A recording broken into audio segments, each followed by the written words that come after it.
हम लोग class 10th के लिए हाइट एंड डिस्टेंस जो है एक चैप्टर है, बहुत इंपॉर्टेंट है। अगर देखा जाए एग्जाम के दृष्टि से तो सभी चैप्टर इंपॉर्टेंट है, उसमें ये भी इंपॉर्टेंट है और लगभग 5 नंबर का क्वेश्चन इससे भी आपको टकराने वाला है एग्जाम में। तो इसको देख लेते हैं। इससे रिलेटेड जो ऑब्जेक्टिव क्वेश्चन आएगा उसके ट्रिक के माध्यम से उसको कैसे सॉल्व करेंगे ये इंपॉर्टेंट है। तो आज इसके आधारित कुछ ट्रिक पढ़ाने वाले हैं। सबसे पहले हम 2 वर्ड जान जाते हैं। इसमें एक उन्नयन शब्द जो है, इसको उन्नयन कोर, और एक अवनमन शब्द है, इससे अवनमन कोर ये बनता है, इसको जानते हैं। तो इसमें जो है कि आपको उन्नयन कोर और अवनमन कोर जो है इसको जानना है। इसको जानने के लिए आपको दृष्टि का प्रयोग करना होगा। मतलब कि अगर ये एक क्षैतिज रेखा है तो क्षैतिज जो है इस क्षैतिज रेखा पर ही कोई चीज को हम खड़ा करेंगे। मान लीजिए धरती पर, जमीन पर हम खड़े हैं तो यहाँ पर मान लीजिए या तो पोल है, कोई इलेक्ट्रिक पोल है, खंबा है या कुछ है, या फिर डायरेक्ट यहाँ पर कोई मतलब कि पतंग वगैरह उड़ रहा है। तो हम यहाँ से अगर इस पतंग को देख रहे हैं तो यहाँ से हमारी जो है ना दृष्टि नीचे से ऊपर की ओर गई। हमारी जो देखने की जो है दृष्टि नीचे से ऊपर की ओर गई। और जब नीचे से कोई वस्तु को हम ऊपर की तरफ देखते हैं तो उस समय ही उन्नयन कोण की जो है प्रक्रिया होती है। जब नीचे से कोई वस्तु को ऊपर की ओर देखते हैं तो ये उन्नयन कोण हो जाएगा। और कभी कभी क्या होता है कि कोई 2 मंजिल या 3 मंजिल या एक ही मंजिल पर खड़ा होकर नीचे वाले चीजों को देखता है। तो अगर कोई मान लीजिए कि ये सब कोई दूसरा एक डायग्राम लेते हैं और यहाँ पर मान लीजिए कहीं पर घर वगैरह है, कुछ है ना, इस पर मान लीजिए कि कोई भी खड़ा होकर ऊपर से देख रहा है, तो ये जो देख रहा है ना इसके समांतर यहाँ पर एक क्षैतिज रेखा बनेगा। जैसे यहाँ बना था ना, यहाँ एक क्षैतिज रेखा बनेगा और उसके बाद ये क्षैतिज रेखा के ठीक इसके उपरांत कोण बनेगा और इसी कोण को हम अवनमन कोण कहेंगे। इसको भी हम क्या करेंगे, मिला लेंगे। चूंकि जमीन पर कहीं पर हम उस चीज को देख रहे हैं और यहाँ से स्पेस में हम खड़े थे तो ये नहीं दिखाई देकर यहाँ हम देख रहे हैं गाड़ी है, घोड़ा है, सड़क है, गाड़ी इस पर जा रहे हैं, छत पर से देख रहे हैं। तो ऊपर से जब नीचे देखते हैं तो यहाँ कोण बनता है, इस कोण को अवनमन कोण कहते हैं। तो इसमें उन्नयन कोण अवनमन कोण का बहुत ज्यादा इम्पोर्टेंस है। अब जो है कि हमको सवाल जो बनाना है, चलिए सवाल के लिए हम ट्रिक देखते हैं। ट्रिक 2 देखना है। जैसे ट्रिक फर्स्ट ट्रिक पर हमको देखना है 30 डिग्री अनुपात 60 डिग्री अनुपात 90 डिग्री, और इसमें हम रखेंगे 1√3 और 2। इस चीज को आपको याद रखना होगा। इसका मतलब कोई, जैसे कि हम पिछले क्लास में आपको ट्रिक से पैटर्न पर आपको वैल्यू निकालने के लिए बताए थे कि जो भी डिग्री का वैल्यू है 0 से लेकर 90 डिग्री उसको कैसे निकालेंगे। उसी तरह इसमें इसका मान बिना प्रोसेस का, बिना सॉल्व किए हुए डायरेक्ट कैसे बनाएंगे इसको समझना। ट्रिक फर्स्ट हो गया ये। और सेकेंड ट्रिक हमको ये देखना है कि 45 डिग्री अनुपात 45 डिग्री अनुपात 90 डिग्री 1:1:2:3। अब आप सोच रहे हो, सॉरी √3, ठीक है। आप सोच रहे होंगे कि इसमें जो है ये चीज हमने क्यों लिखा, और भी कुछ लिख सकते थे। यही डिग्री क्यों लिए, यही डिग्री क्यों लिए। तो आप जब एक्सरसाइज, आप एनसीईआरटी का चैप्टर जब आप 9 एक्सरसाइज यानी 9.1 निकालोगे जो हाइट एंड डिस्टेंस है क्लास 10 का, उसमें आप पूरे किताब का हर क्वेश्चन को ऑब्जर्व कीजिएगा। लगभग 16 को क्वेश्चन मिलेगा उस एक्सरसाइज में, और सभी क्वेश्चन को ऑब्जर्व कीजिएगा। किसी भी क्वेश्चन में ये डिग्री और ये डिग्री के अलावा नहीं देगा। तो फिर हमको सिर्फ इसी डिग्रियों को जानना है। अब देखिए कोई भी आप एंगल लेते हैं, बाय द वे आपका क्वेश्चन में बोल दिया 30 डिग्री, तो कंफर्म है कि अगर 30 डिग्री है तो ये तो 90 डिग्री, क्योंकि इस चैप्टर में height and distance and trigonometry में 90 डिग्री का बहुत इंपॉर्टेंस होता है। तो ये तो 90 फिक्स है और ये 30 है, तो कंफर्म है कि 60 बजेगा। क्योंकि हम जानते हैं कि त्रिभुज के तीनों कोणों का योग 180 डिग्री होता है। तो अगर ये 30 है और ये 90 है तो सोचना किस बात का, ये तो 60 होना ही होना। उसी तरह अगर हम किसी दूसरे डायग्राम को पेश करते हैं, अगर यहाँ 60 होता है तो कंफर्म है कि 90 है तो ये क्या होगा, 30 होगा। तो 30, 60, 90 या 30, 60, 90 ऐसे देखिए, 30, 60, 90 ऐसे देखिए, बस 30, 60, 90 ही आएगा। या फिर दूसरा ये हो सकता है, अगर हम यहाँ 45 डिग्री डाल दिए तो कंफर्म है कि ये भी 45 ही होगा, क्योंकि ये जब जोड़ेंगे तीनों एंगल को तो 180 आना ही आना चाहिए। तो इस प्रकार से हमको बस इसी ट्रिक को याद रखना है, क्योंकि इसी डिग्रियों की जरूरत पड़ेगी। अब जब तक हम क्वेश्चन नहीं लेंगे फिर आपको ये ट्रिक समझ में नहीं आएगा। ये सिर्फ लिख दिए पोज में, इससे कोई फर्क नहीं पड़ना। इसके लिए आपको क्वेश्चन लेना होगा, और क्वेश्चन आपको चलिए हम बता रहे हैं। चलिए क्वेश्चन जो है कि ले रहे हैं, आपका एनसीईआरटी ही क्वेश्चन नंबर 1 ले लेते हैं।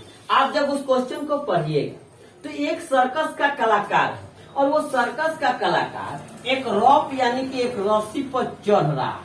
आप क्वेश्चन निकाल कर देख लीजिएगा, और इसका एक नाम दे देते हैं, एक त्रिभुज एबीसी नाम दे दिए, और उसमें 30 डिग्री का जिक्र कर रहा है, और वो सर्कस का कलाकार रस्सी पर चढ़ रहा है। वो रस्सी का लेंथ दे दिया है कि वो 20 मीटर के रस्सी पर वो चढ़ रहा है, और ये जो है ना बिना खंभा गाड़े हुए कैसे जो है कि रस्सी पर चढ़ेगा, रस्सी और यहाँ कोई खुट्टा वगैरह लेकर इस रस्सी को बांधा गया है। तो यहाँ कह रहा है कि इसकी ऊंचाई आप बताइए कि भाई खंभा की ऊंचाई क्या है। ये एनसीईआरटी बुक में आपको 9 एक्सरसाइज में क्वेश्चन नंबर 1 मिलेगा। तो ये आपको डायरेक्ट कैसे निकालना, उसके लिए ट्रिक यूज करना होगा। अब देखिए, अगर ये 30 है और ये 90 है तो कंफर्म है कि ये 60 है। अब आपको ये जानना है कि ये जो तीनों भुजाएं हैं, ये 60 वाला भुजा के लिए आपको याद रखना है कि ये भुजा जो नीचे है, जिसको यहाँ पर आधार अभी देख रहे हैं, ये 60 डिग्री है। ये 30 के सामने वाला जो ये रेखा है ए बी, जिसको लंब बोलिएगा, ये आपको 30 डिग्री है। और ये जो 90 डिग्री है, ये 90 डिग्री, ये कण है यहाँ पर इस फिगर में एक कण है, तो ये आपको कहने का 90 डिग्री है। तो आपको ये भुजा को डिग्री समझना है। जब भुजा को डिग्री समझिएगा आंसर चुटकी में निकल जाएगा। अब कैसे वो देखते हैं, देखिए ये जो आपको 20 डिग्री दिया ना, ये 20 डिग्री किसका वैल्यू है, ये तो रूल, ये ट्रिक वैल्यू, ये इसके आधार पर हम बनाएंगे। तो ये 20 डिग्री ध्यान से देखिए, 20 डिग्री 20 मीटर जो दिया 90 डिग्री का मान दिया। अगर 20 मीटर 90 डिग्री का मान दिया है तो कन्फर्म है कि रूल के हिसाब से इसका दुगुना का यहाँ आधा है, तो इसके भी दुगुना का यहाँ आधा 10 मीटर हो जाएगा। नो प्रॉब्लम, ये 10 मीटर हो गया। और ये इसका आधार, अगर आधार निकालना रहता है इसका कि मान लीजिए रस्सी और जो खंभा गड़ा है इसकी दूरी, रस्सी और खंभे की दूरी कितना है, तो कंफर्म होता है आपको 10√3, क्योंकि इसके पहले 1 छिपा है, और 1 का मान अगर 10 मीटर है तो यहाँ पर आपको क्या हो जाता है, 10√3 हो जाता है। 10√3 मीटर ये भी आ गया, यानी कि तीनों मान निकल जाएगा। एक तो दिया ही रहता है, एक दिया ही रहेगा, लेकिन एक के अलावा जो है आपको 2 मान आपको निकालना है। तो इस प्रकार से ये पहला ट्रिक जो है कि लागू होता है। अब जो है कि हम लोग दूसरा ट्रिक पर जो है कि जाएंगे।